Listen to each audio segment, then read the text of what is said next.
Welcome to the Software Process and Measurement Cast number 714. I'm Tom Cagley, your host. Today, Jonathon Wright will shift us right. After decades of listening to the mantra shift left, you probably think you are entering the twilight zone. Maybe, but not on our account. Jonathon and I talk about putting customers first, testing AI, quality, and leadership. Jonathon Wright is the Chief Technology Evangelist and heads up solution engineering for Eggplant, a Keysight Technologies company. He is a strategic thought leader and distinguished technology evangelist. He specializes in emerging technologies, innovation, and automation, and has more than 25 years of international commercial experience. Are you ready to shift right? It's time for the interview. Jonathon Wright, welcome to the Software Process and Measurement Cast. It's amazing to be here. Big fan. Looking forward to chatting with you about what's going to happen next in the IT industry. I've been at this a little while, and I can't tell you how many times I have heard shift left, shift left. I can't tell you how many times I've told people to shift left. Shift right? I mean, what is this, the hokey pokey? What is that all about, and why should I really listen to this shifting thing? Yeah, so I must admit, about 5-10 years ago, I was at a conference and we got a T-shirt that said "Shift happens," and I think it was obviously a fraudulent split of the name, but I'd been talking about shift right for probably 5-10 years now, and when I talk about shift right, it's all about learning from your customers, learning from the real world. And so, I did a TED talk on kind of this idea of learning, thinking and learning. So how do you bring the feedback loop of, what's happening in the real world and what you originally thought the product should be? And I think part of it is it's been lost in translation. We've done a lot around kind of the idealization phases and how to kind of get that out earlier to your customer. But, learning from your customer is still a black art. And that's what we're trying to unlock is that, with the power of, analytics and insight, how do we shift that information, that insight back in to feed the idealization process? And that's where kind of the shift right concept kind of I'm hoping is going to trend. It's not just because of my surname. Yeah, that's a good pun on its own right, so to speak. I mean, this is the 21st century. Learning from our customers, that shouldn't be a radical concept, but I would argue that that's a lot harder, or it's a lot easier to not have that conversation. Why is that so hard? I think we've focused very much on customer experience, so CX. This kind of idea that the customer is the eye of the beholder. Customer perception is the only reality. Learn from what the customer wants and needs are. Whereas I think we're now shifting towards more of digital experiences, and digital experiences are just things that surround us every day. It's the tools that happen in the background and technology, which we don't always, see or we don't interface with. And I think that's the interesting part of this is learning from the behaviors. And it may even go down as far as the emotional states of our end customers and really understand how things change, behaviors change, cultures change, and everyone's unique. And it's not just, a one size fits all. The last time I downloaded a mobile app, it's the same experience for me as it is for you. It doesn't treat us with a difference of knowledge, different of understanding, different needs and wants. It's a one size fits all. And I think we've got to start learning on how unique we are as digital citizens, not just the kind of one size should fit all for everyone. Many of my listeners live in IT organizations, inside large organizations, and they're working on, might be doing defect work or enhancements or small things.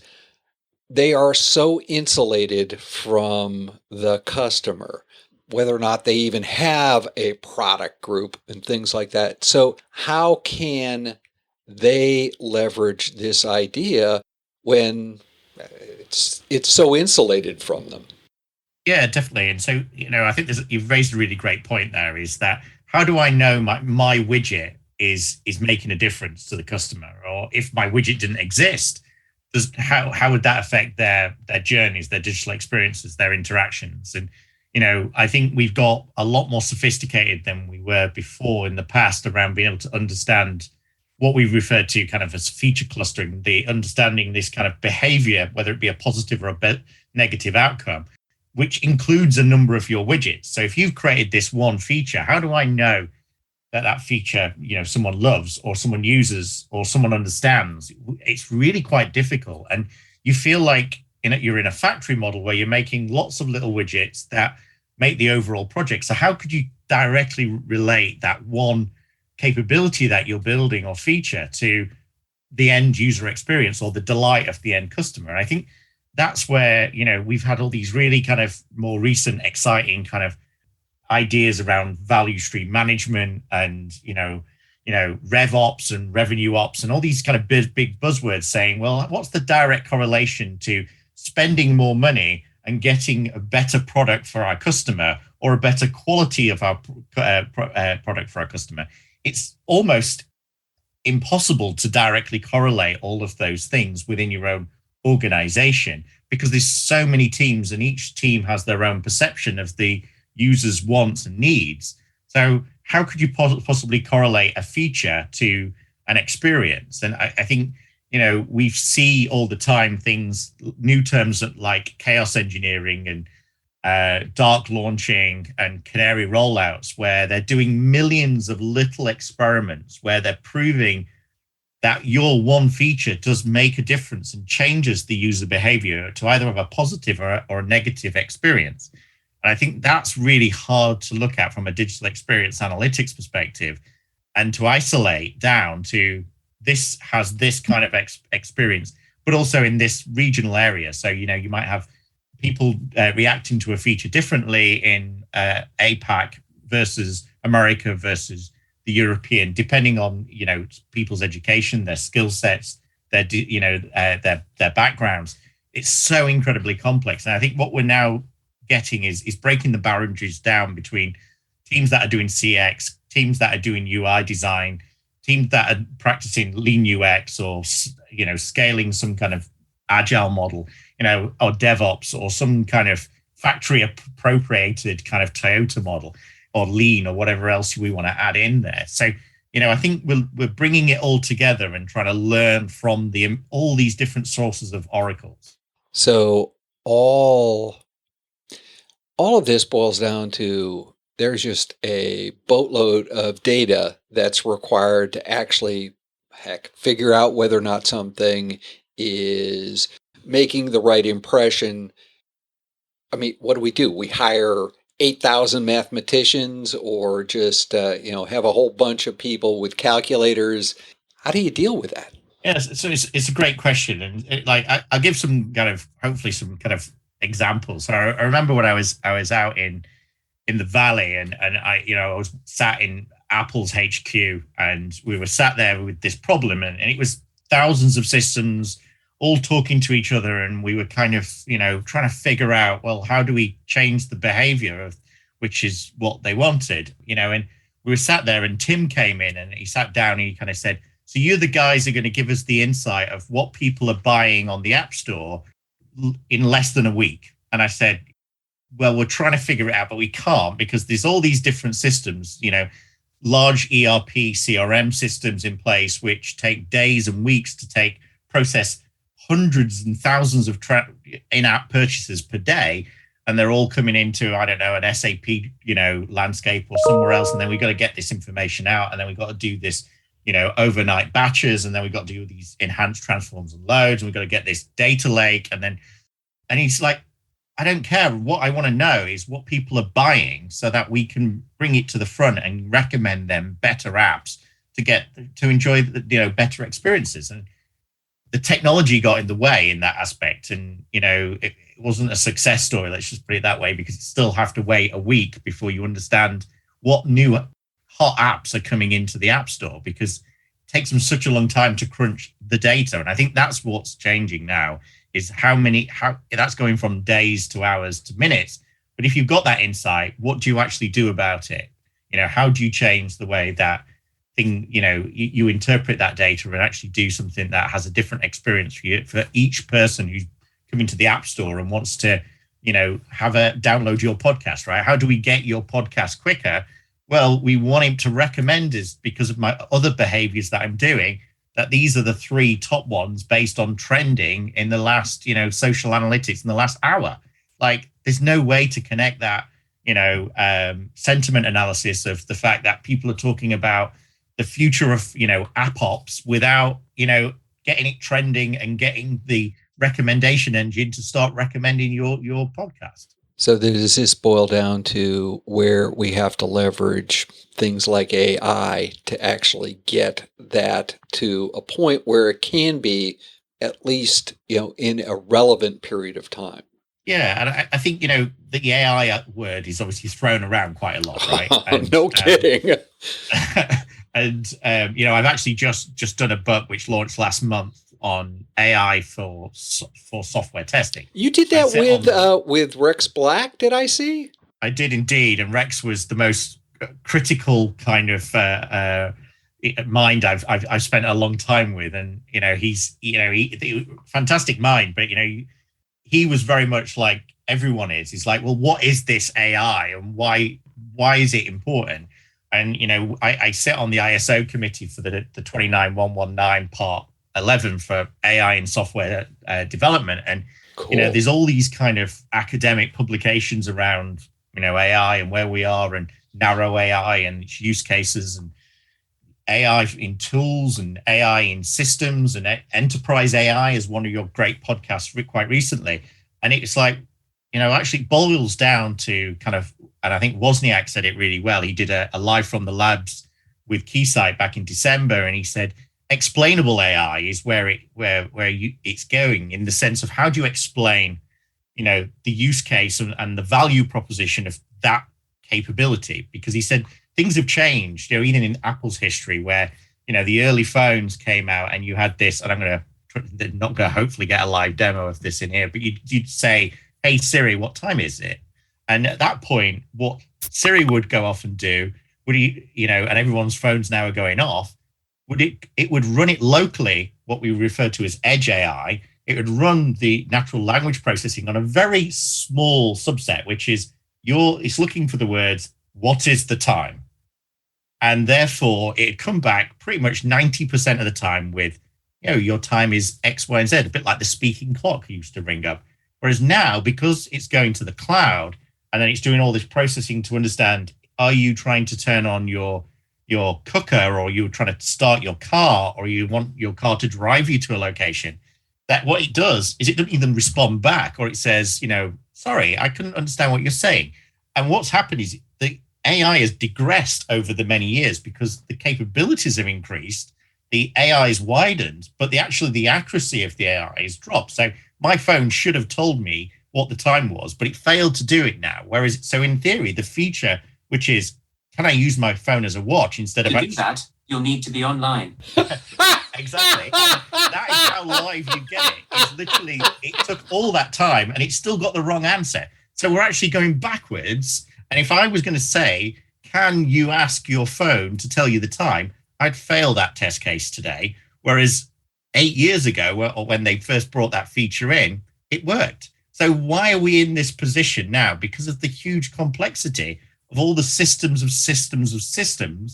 that do that one challenge of understanding a very simple command, which is a digital experience that I want with my, my technology. You're right. I think we all want it. How do we fix that? Is that a fixable thing? Well, it is and it isn't. So I remember meeting with the Alexa, we're going to set everyone else's off again, team, which is based out in Paris. I said to him, so you must use some really complex NLP mapping to understand all these different permutations, and then regional accents, and then you've got multilingual, you've probably got linguistic specialists like we were using at MIT for the COVID, during the COVID, to try and make sure that people could understand how to get the contact tracing app installed and working. and we were farming that out to crowd testing linguistic specialists. No, we just talk at it. Our developers just talk at it and see if it works. And you're thinking, that's great if you want a cognitive bias of the standard development team background in history, which isn't an ethical kind of mixture of your end customer. How could you possibly get away with testing it in that way? And the end experience is that it's not a very positive experience. And then it's an even step further when we start looking at things like, the cognitive bias, but not only that, but like the great hack on Netflix is that now that Alexa by default is listening to everything unless you turn it off. So you can toggle it off, but by default it comes on. So it's listening to all that information because it's trying to listen for keywords, i.e. Alexa, what time is it? And therefore has to be listening to everything. It also has to be processing everything at the edge AI. Now, my question then would say is, how do we just get this better? Is we have to limit what the capabilities of that is. And if you think of Word, how many functions, when was the last time you used mail merge or printed off any labels? Do we really need that feature anymore? And does someone need to test it every time a new version comes out? So we got to understand what are those key features, what are the positive outcomes we're trying to do, and then how do we provide that in a more reliable way? So we're not all building mail merge engines. We're not all building CRMs. We're coming together in a universal way to make things more robust and reliable for customer, not just consumer use, but enterprise use. Arguably, having a little bias toward testing, while I don't think I've used mail merge in a decade, perhaps, if it's there, wouldn't we have to test it every time? And you're absolutely right. I was in Germany 2 weeks ago, and a large automotive organization, German automotive company, and I sat down with them and I said, how many years do you have to, test these entertainment systems that you've got within your landscape? And he said, you've asked a fantastic question. We have to do it for 25 years as part of the warranty because cars can live up to 25 years. However, if you read the terms and conditions at the bottom of your shiny new German car, it will say that actually some features we could end of life much sooner than those 25 years, such as, has anyone ever used a web browser in an entertainment system? Or why would they even have that as a feature? So I was sat with him and I said to him, so what is going to need to be supported? And he said, well, actually, if you think about the SOS emergency capability, it's compliance and regulatory requirement, a legal requirement, that if you have an accident, it will send your details, your location, and contact emergency services. So, of course, we have to test that for the next 25 years. But in the racks next to them, they had every single car they'd made over the last 18 years, testing all the entertainment system, testing the Bluetooth would connect, testing that, the satellite navigation system would start up. And again, go and talk to your car and ask it to use the voice command functions and see how great that is. Part of it is we test these ones, but we test them in isolation. And now that one automotive company owns 5 different brands, does the luxury brand get tested more because it's a higher quality and a higher price? Or is actually it's all the same platform, and it doesn't matter if you're buying a flagship car or the bottom end of the car, you're inheriting the same technology and it's being tested with the same amount of money. However, there's a perception if you're buying a Rolls Royce, it's going to be tested, or a Lamborghini is going to be tested at different levels. So, there's a real customer perception challenge here about how much testing should happen and what is the quality you expect compared to desire against the system which you're buying and paying money for and living with every day. I know that the level of luxury product versus a common product, people do have different perceptions of quality. Do you think people's definition of quality has changed and is one of those evolving concepts? Yeah, and I think the hardest part of that is age. The gentleman, German engineer, turned around and said that people don't buy into luxury cars and they used to because they see them as just a transportation mechanism. There's this kind of Uberification of I need to get from A to B. How do I get from A to B? there's less emphasis of the ownership of, like most things, like software, it's if an app stays on, Apple announced the other day, anything older than 2 years that's not been updated, we're just going to delete it. There's an Appageddon of just removing loads of apps that may or may not still be used just because they're 2 years old. There's this kind of throwaway society, and the generation gap is, a car may only have 2 or 3 years in its life, instead of where we used to buy something like IBM, you bought something that would last the test of time, not that we're expecting it to you change it as much as you do, the fashion labels. And that's the problem, is people's, needs have changed from a digital perspective, and how people buy, consume, and use technology changes based on lots of different factors, not just the old way of thinking about how it's going to last for the next 30, 40 years. How does that change how those of us in the industry, those of us like you who are writing books about it, how does that change how you approach getting up every morning and keeping current? Yeah, exactly. And so I did another book, which is on the shelf, which was called The Digital Quality Handbook, right? And part of that, I talked a story about my nephew, who now is, again, in IT, many years later. But I talked about how things have changed from when he was a kid all the way through every 10-year gap. And I said, I took an example of just buying a ticket to go to see the cinema. And I kind of said, because he went to see the first episode 1 or whatever it was, and he was only 8 at the time, I think it was. And at that point in time, even though it was only the 90s, you couldn't book online. Whereas now you don't even think about the idea that you couldn't book a cinema ticket online. Now you expect to get the NFT that gives you rights to the Spider-Man, content to look at in your crypto wallet. That's how you look at things now. And you would also think you get into your German manufactured car, and your car would already know, based on synced into your phone, that you're going to see the new, which unfortunately tomorrow is the new Bridgerton, or the new Downton Abbey movie comes out. It knows where you've booked your tickets. It puts the location in your car. If it happens to be an autonomous car, it drives you to that location. It automatically decides to find you a car parking spot and reserve your car parking spot, and then goes and parks in it. It then, automatically knows that you're, going to, you're going to have a bar when you get there, which is going to have certain drinks that you enjoy, which are already prepaid because it's already paid for it as you walk in the door, because it knows your GPS location and it's sending it to the cinema.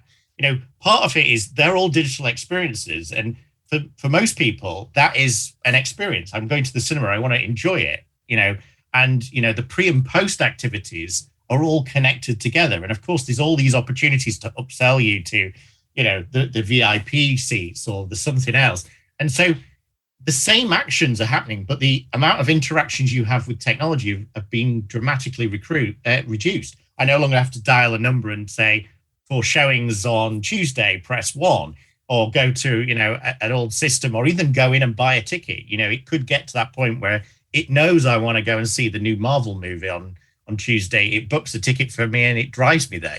It's going to get to that point where technology is evolving continuously. That technology is not the blocker anymore. We're actually back to the emotional state of, I want to have a digital experience, and I want to, I want the technology to sort it all out for me. Since everybody's experience, or at least what they want as an experience, is different, I'll take a very parochial view. How would we ever test something like that? Or is it just turn it on in the wild and react?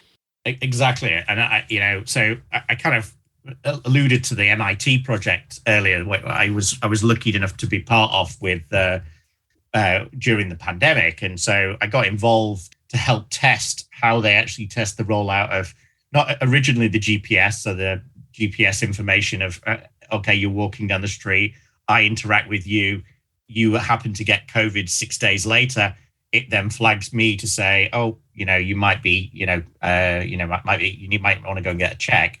And then I was working directly with Google and Apple with their exposure notifications, which is what's now built into every phone. So as I walk, you are in proximity to you, I handshake you a unique code, which at a later date, if you happen to be, come ill, it notifies me on my phone. Now that's built into everyone's phones now. But how did we test it originally? Well, originally, I, with a number of the other engineers, we took all our Google Takeout information, all our historical data of us moving around, London, New York, Boston, wherever it was. And then we used that delta to create really quite complex models of how people can interact with each other, people going on the bus, people going on the underground, people, stopping, cycling, people being in their own personal cars. And then we created realistic models, or what we refer to as digital twins, that allow you to kind of represent scenarios so that we didn't have to go out in the wild and see if the system would interact with each other. We could start building a model-based understanding of how people would react in the wild. Now, of course, as you pointed out, how do we know that you're getting the right positive experience or the right negative experience? So you go back to, I don't know, SimCity or something. How do you know what those each individual person's responses are? You've got video analytics. You can see how happy they are. You've got, when I was at Hitachi, we used to have these little devices that you used to wear around, which would work out emotional states, right? We can understand, you're in a roller coaster. How much do you scream? Well, too much. You might be not having a good experience. There's all these different data points, which, people like Disney are looking at and analyzing. Too many people in the toilets because 3 of the stalls aren't working. The IoT data from your Magic Band is telling them that there's a problem and maybe they need to go and investigate because there's a throughput issue, or they need to build more toilet facilities. All this information involves predictive weather. Okay, weather's going to hit Florida. Potentially we need to start selling umbrellas. All of this information is there. It's just how you frame it and how you model it, which I think is really important.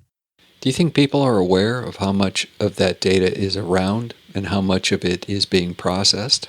Yeah, and sorry, I kind of missed that last bit of the question there. But how do people feel about their data? Is that what you was basically? Yeah. What do they? Are they?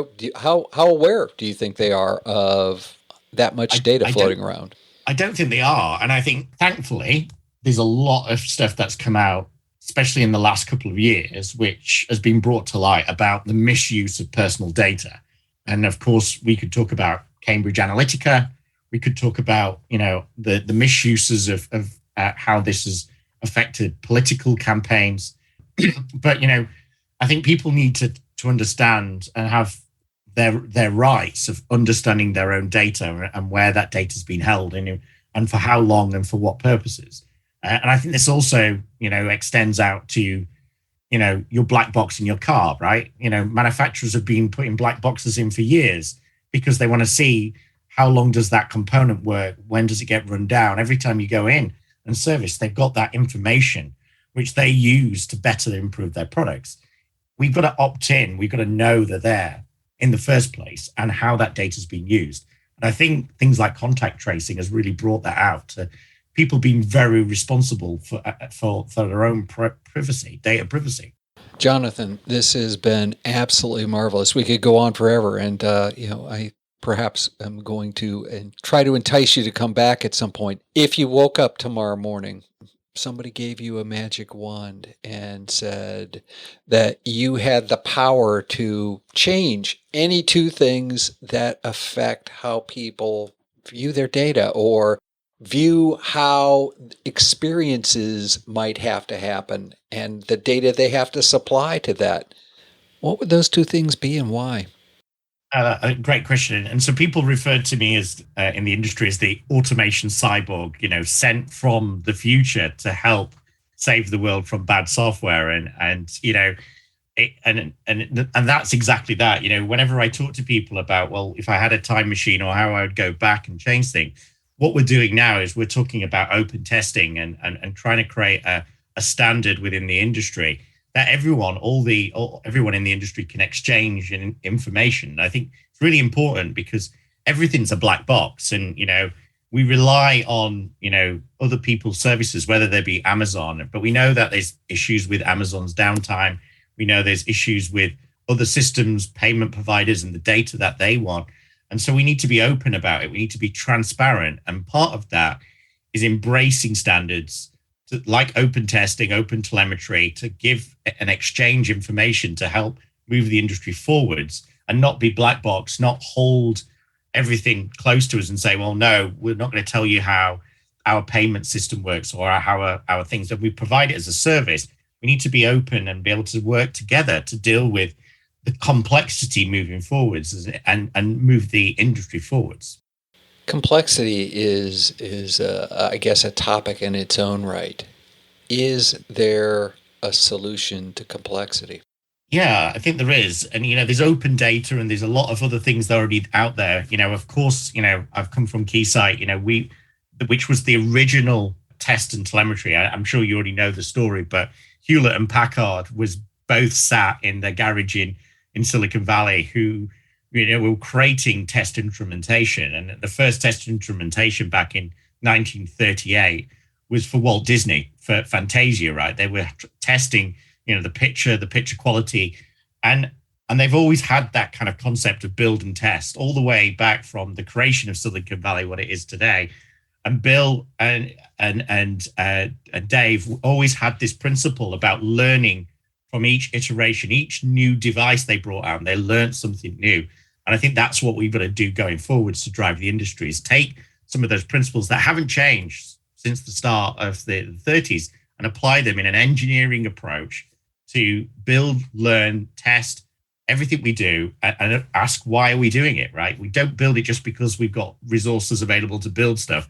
Build it for the right reasons and learn from what you're building. Jonathon, how would people continue the conversation? How would they find you? So I'm the easiest person to find in the world. It's linkedin.com/in, and then it's automation, one word. So that's the automation cyborg, quite easy to get hold of. Ask us anything, continue, challenge, and, a massive thanks. It's been fantastic to be on the podcast, and I'm, a massive fan. So I can't wait to make sure you hit and subscribe to this podcast. Before we go, right, a couple of more things. One is you host a podcast. Why don't you tell the listeners about that? And two, the platform's yours. You can promote anything that you'd like. So as you kind of mentioned, I'm the host, but it's 2 years, only 50, nearly to 100 on the back end, but not anywhere close to the amount that you've done. But the podcast is theqalead.com. So, I'll make sure that's available in the show notes if you want to subscribe. I'd have to get you on there as well, of course, get you back on. And of course, check out Keysight, right? Keysight.com. I'm the Chief Technology Evangelist for Eggplant. And Eggplant is Keysight's capability to provide next generation kind of AI testing solutions, should we call it? But, go and have a look. Let's help save the world from bad software together. And I thought eggplant was just a purple vegetable. Absolutely. It's an aubergine as well. There we go. Jonathon Wright, this has been absolutely marvelous. Thank you very much for spending time with the Software Process and Measurement Cast listeners. Thanks, Tom.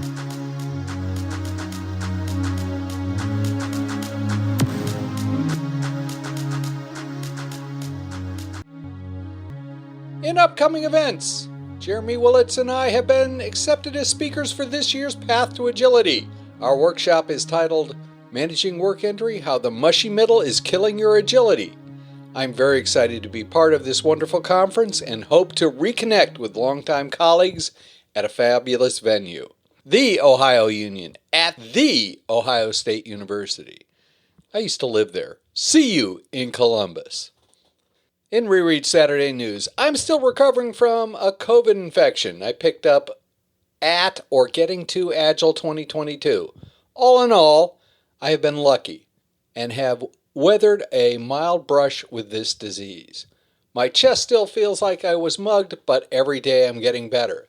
The lack of self-awareness that I was getting sick until things were full-blown is fairly startling. It was more startling when I was rereading Chapter 3 of Coaching Agile Teams by Lissa Atkins, again this week in preparation to write the essay. Check out this week's installment and all previous installments, links in the show notes. In the next software process and measurement cast, we will map the attributes of flow explored in SPaMCAST 708. That was a while ago, to a basic palette of flow metrics. This will complete the circle defining flow and establishing basic attributes and then identifying how to measure flow through its attributes. We'll also have a visit from Susan Parente, who will bring her Not a Scrum Fundamentalist column to the podcast. If process improvement is a never-ending story, why do so many people ask, are we there yet?